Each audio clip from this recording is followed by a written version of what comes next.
Suite à une conférence donnée à la Grande Motte, près de Montpellier, auprès d'un organisme qui s'appelle Évangile et Liberté, sur le point de vue d'un musulman à propos de Jésus. Et cette conférence, ou quelques séquences de cette conférence, ont été diffusées grâce à mon amie Christine sur YouTube. Beaucoup de personnes ont réagi, parmi eux des amis. Leur réaction comporte beaucoup de satisfaction, mais beaucoup de déception. Déception parce que le sujet leur a intéressé.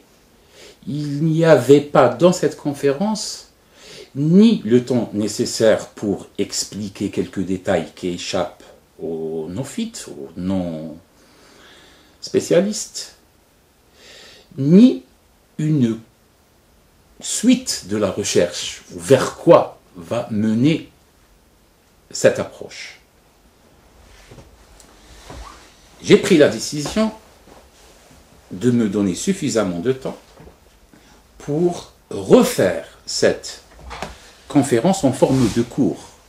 Je m'adresse qu'à quelques-uns sans avoir une contrainte de temps. Le sujet était, bien sûr, Jésus au-delà des évangiles. Il y avait plusieurs chercheurs, historiens, universitaires, professeurs, et on m'a invité pour donner le point de vue, ou on m'a invité pour apporter une sensibilité musulmane.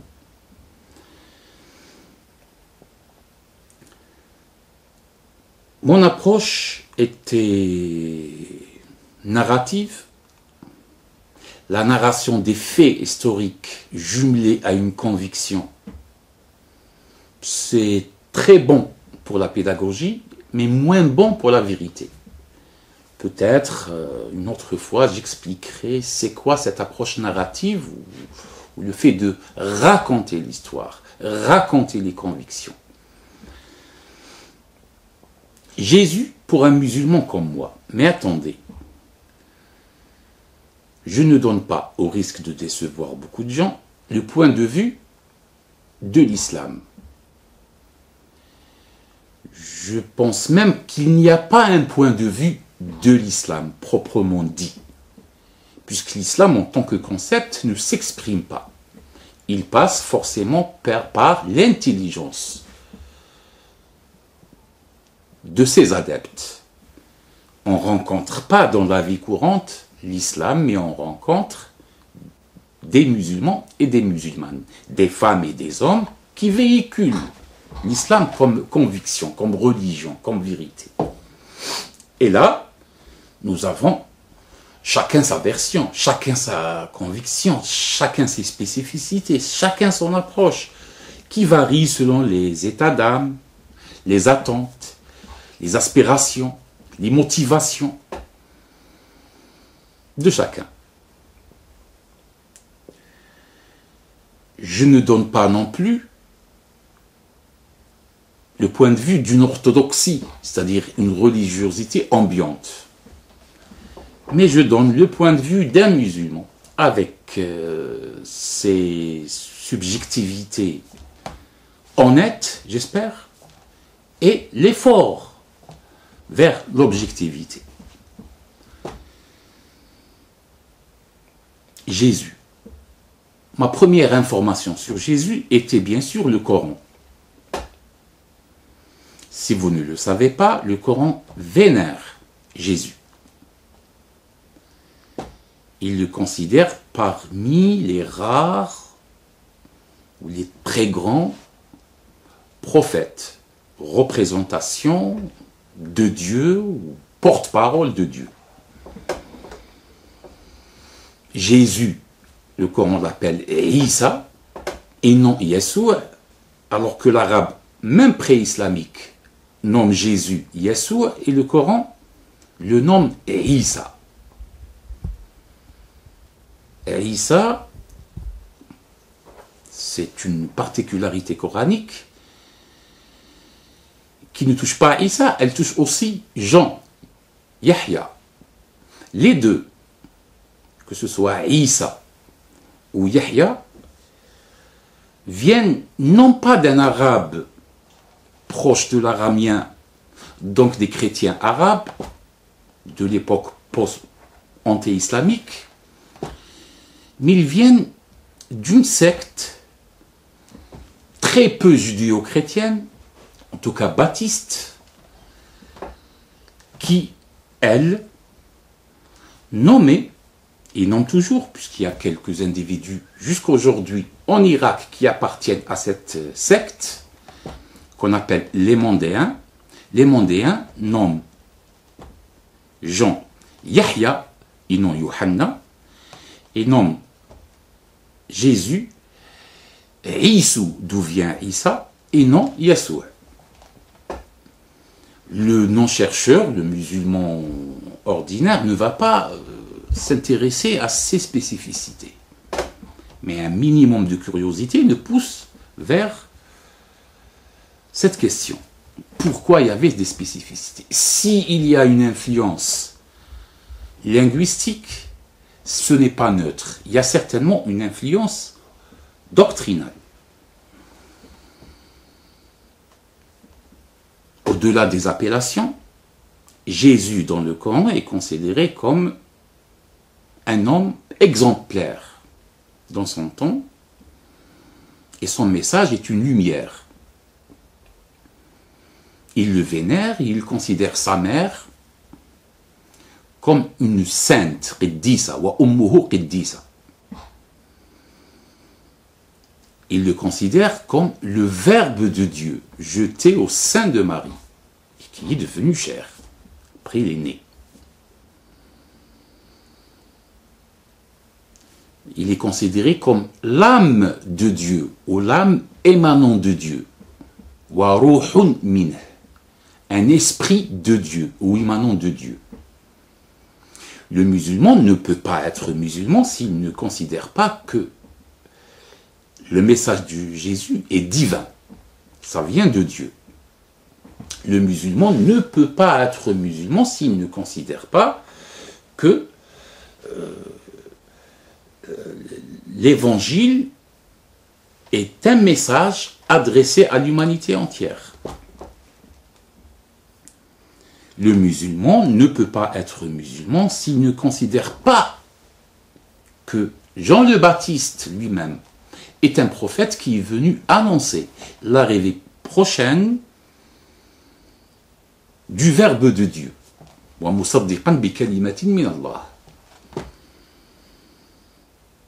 Ces thèses sont très chrétiennes. Mais au moment où le Coran avance ces thèses frappantes, affirme de façon nette et catégorique que Jésus ne peut pas être une divinité. Il n'est ni Dieu, ni demi-dieu, ni fils de Dieu, ni une cohabitation entre une nature divine et une nature humaine.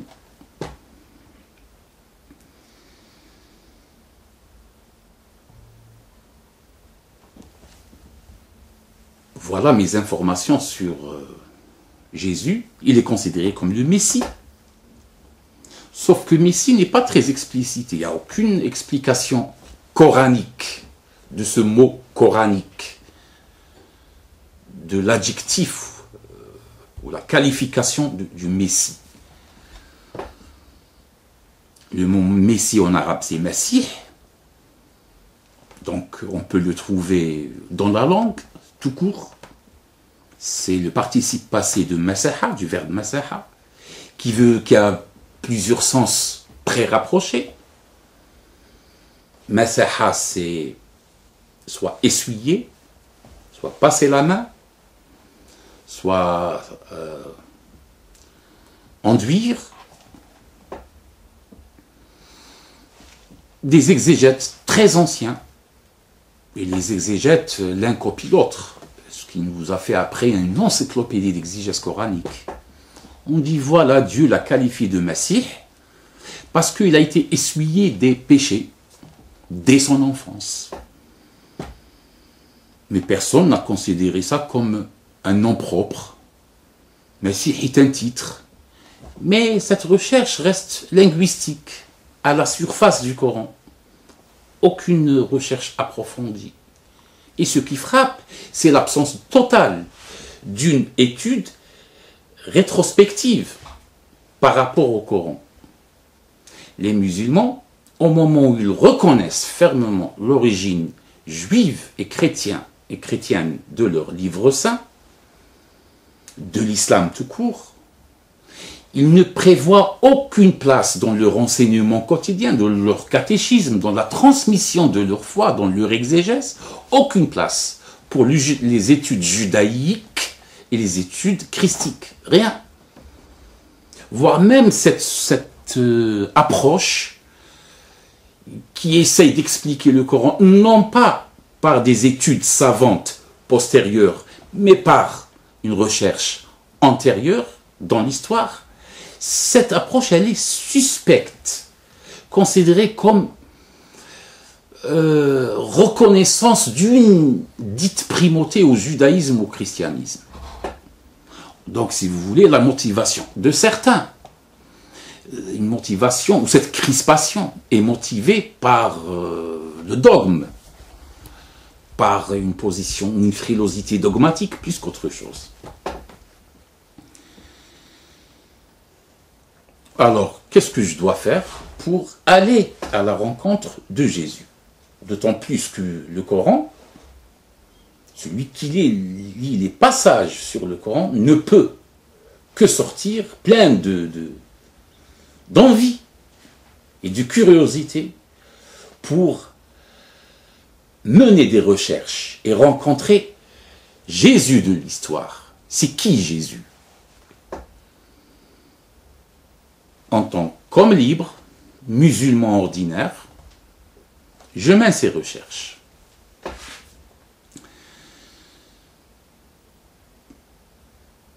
Je mène ces recherches, je pense, par l'histoire. Mais c'est une recherche, et ça caractérise toutes mes recherches historiques, elle est imprégnée par un réformisme et par une épistémologie historique. C'est-à-dire, je ne me contente d'aucune construction dans l'histoire. Toute construction dans l'histoire, elle est issue certainement de quelque chose avant elle. De quelque chose avant elle. Et les choses avant elle qui l'ont constituée, elles-mêmes viennent d'autre chose. Derrière Luther, il y a l'augustinisme, derrière l'augustinisme, il y a le paulinisme, etc. Dans les églises actuelles, je me sens très proche du protestantisme libéral, parce qu'ils mènent de façon perpétuelle les recherches sur Jésus, mais je ne vais pas me contenter, comme je viens de le dire, de Luther. Je vais plus loin. Derrière Luther, il y a saint Augustin. Mais saint Augustin n'est qu'une synthèse de quelque chose qui l'a précédé. Et là, je tombe sur une théologie qui n'est pas encore formalisée comme catholicisme papiste. Je tombe sur des débats encore plus ouverts, moins précisés. En remontant jusqu'ils fondent le christianisme de la Grande Église, à savoir les conciles. Les conciles du 4e et 5e siècle. Le chrétien, s'il met en cause cette vérité dite et formulée pendant les conciles, il ne se considère plus chrétien. Mais c'est une position dogmatique. Lui, il est libre. Moi aussi. Moi, je vois que les conciles, c'est une intelligence, une tentative d'élucider la foi. Ce n'est pas la foi. Les conciles, que ce soit le premier provoqué par Constantin ou les derniers, le dernier, après un passage à l'arianisme, il y a eu une confirmation de la Trinité. Ce sont une intelligence de la foi, ils ne sont pas la foi. Ils sont un discours qui essaye de se rapprocher de l'absolu, ce n'est pas l'absolu. Donc j'essaye de dépasser. D'autant plus que les conciles, et on le voit bien, leur langage est imprégné par une philosophie platonicienne et néoplatonicienne de Plotin. Je vais plus loin, avant même la formation de ces tendances. Et là, je tombe sur un dit canon. Donc c'est le Nouveau Testament. Mais pourquoi je dois me contenter de ce canon? Qui l'a, avant le canon, qui a canonisé? Il n'y avait pas encore un canon qui canonise. Qui a canonisé le canon? Il n'y avait ni concile, ni un canon qui dit ça c'est canonique. D'autant plus que la création des apocryphes vient toujours suite à la mise en place du canon. Le jour où on dit ça c'est canonique, le reste devient par définition apocryphe. Exactement comme les conciles. Le jour où on dit ça c'est l'orthodoxie, c'est qu'on a créé en même temps les hérésies. Le canon a brillé par sa fabrication des apocryphes, et la définition de l'orthodoxie dans les conciles a brillé par la création des hérésies. En plus, le canon ne peut pas me satisfaire en soi. Pourquoi? Parce qu'il véhicule en lui, le canon chrétien, le Nouveau Testament, il véhicule où il recèle une tension entre deux notions qui cohabitent très mal. Et que les dogmes, les discussions, la théologie, son art de niveler les contradictions, n'a pas réussi à cacher.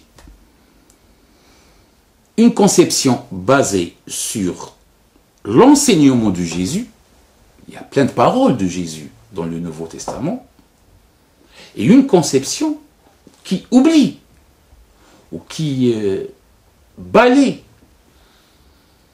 l'enseignement de Jésus, il ne s'intéresse qu'à sa personne. Sa venue, son incarnation, sa mort et la rédemption, c'est-à-dire ce sont des dogmes. Si on s'intéresse à la première conception, celle qui est basée sur le message de Jésus, là on est face à un enseignement religieux qu'on essaye de comprendre.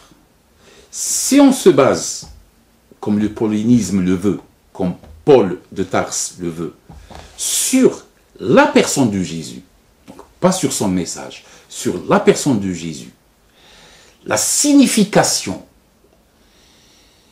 spirituelle et dogmatique de sa venue et le sens de sa mort, là, on est dans un autre domaine qui n'a pas une source très très monothéiste, qui n'a pas une source très très juive, et qui ne peut pas être compris par un sémitique ou par un sémite de l'époque. Le paulinisme, c'est le plus vieux écrit du Nouveau Testament.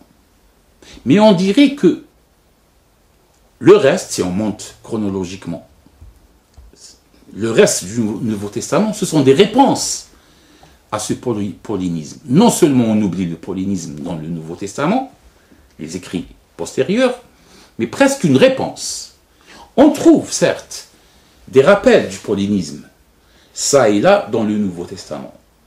Notamment dans la dernière ou avant-dernière couche de la rédaction du 4e évangile, Jean. Voilà pourquoi le 4e évangile ne ressemble pas beaucoup aux autres évangiles, Marc, Matthieu et Luc. Il est pneumatique alors que les autres sont synoptiques, c'est-à-dire comparables.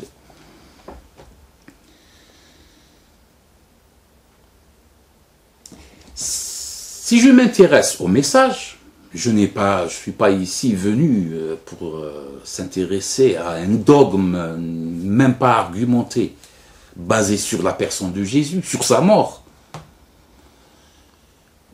Mais ce qui a motivé ma recherche, ne l'oublions pas, c'est le message de Jésus. Qu'est-ce qu'il veut de moi? C'est qui Jésus? Qu'est-ce qu'il a voulu dire? Qu'est-ce qu'il transmet de la part de Dieu?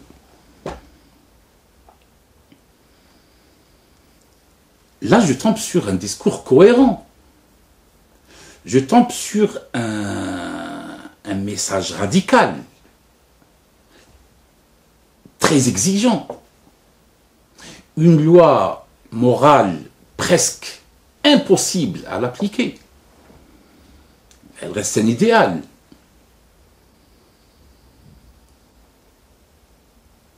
Jésus, il est à la fois fort et désintéressé. Jamais il dit « je suis le Fils unique et engendré et non créé de Dieu ».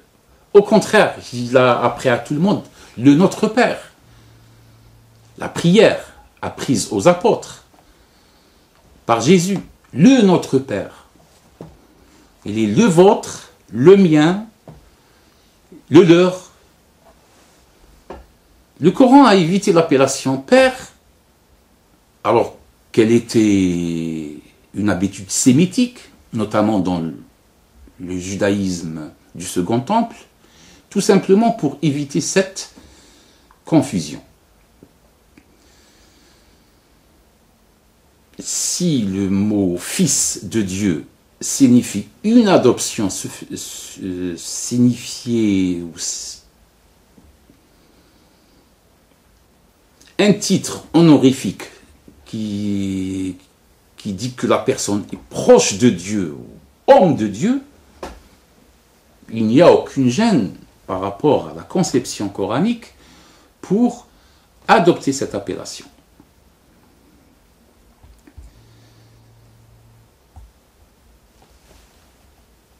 Mais où je peux trouver l'ensemble, si je veux définir pour moi, un corpus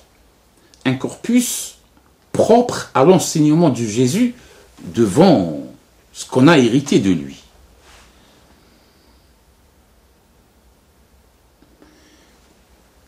Je vais procéder selon les recherches actuelles des historiens et des théologiens de haut niveau.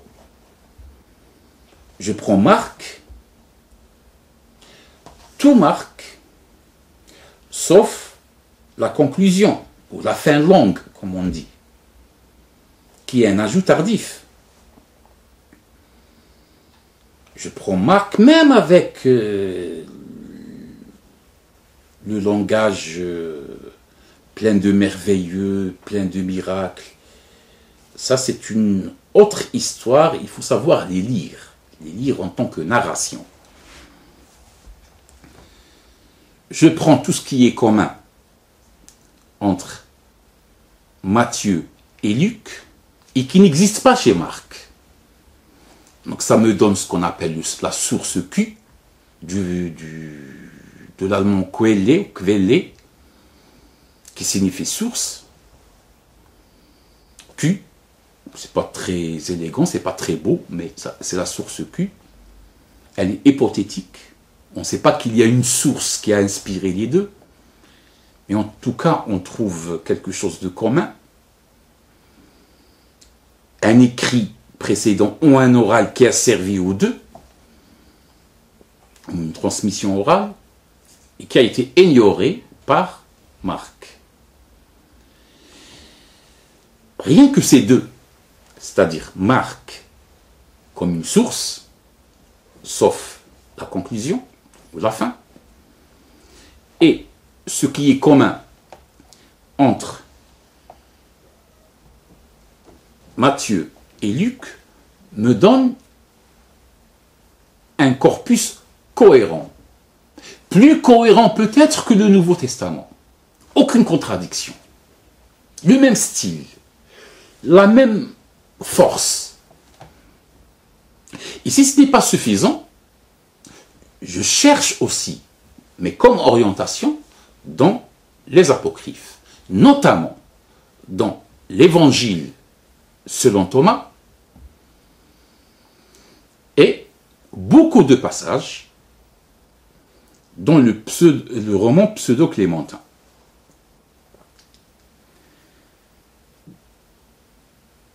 Je démarre de la conviction que tout ce qu'on a attribué à Jésus comme parole, elle est plus ou moins vraie. Je peux accuser les disciples de Jésus ou les disciples de leurs disciples d'exagération, de vénération extrême, de hagiographie, de divinisation. Mais je ne peux pas les accuser de mensonges purs et simples. Sinon, aucune vérité religieuse ne peut être transmise. C'est, on pousse le doute à ce point. Je dis cela parce que toutes les attributions à Jésus ont été faites après la mort de Jésus. Jésus n'a rien laissé de traces, n'a rien laissé d'écrit. Voilà mon corpus. Lorsque je lis le corpus, avec le tri volontaire que j'ai effectué, non seulement je tombe sur un message merveilleux, séduisant, fort, mais je tombe aussi sur une histoire presque oubliée, où elle a été effectivement oubliée. Et elle a ressuscité cette histoire que depuis les années 60, du siècle dernier. C'est l'histoire de l'Église primitive, celle de Jérusalem.